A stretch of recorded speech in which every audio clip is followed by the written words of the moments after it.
Hello guys पलङ बोक्छु भनेको त मैले त पलङ बोक्नै सकिनँ।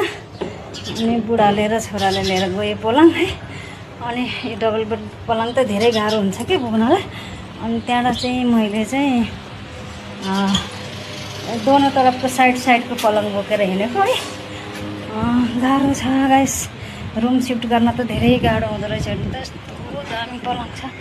खुट्टामा पनि लाग्यो, टाउकोमा पनि थियो, किनकि धेरै टाढा भएको भएदेखि हामीले गाडी बुक गर्ने थियौँ है।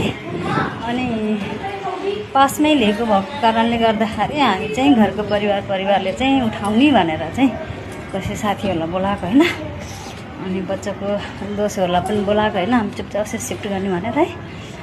अनि हामी 4 जना मिलेर चाहिँ सिफ्ट गर्यो।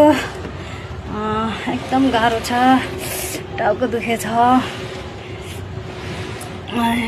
पलङ बोकेर हिँड्न सकेको होइन। यति ठुलो छ, पछाडिको अगाडिको हिस्सा हो यो है। अनि मुख सुक्या, एकदम धेरै गर्मी छ। अझै फ्रिज पनि अब यसरी नै बोकेर ल्याउने छु, कुलर पनि ल्याउन छ है। एकदम धेरै छ क्या फेरि हाम्रो सामानहरू है। अनि पहिला चाहिँ 3-4 साल पहिला यहाँ मकान सिफ्ट गर्दाखेरि हामीले 2टा गाडी बुक गर्न परेको थियो है। अनि त्यहाँबाट फेरि 3टा रुम लिनुपर्छ है किरायमा। अनि त्यही भएर हामीलाई एकदम गाह्रो छ गाइस।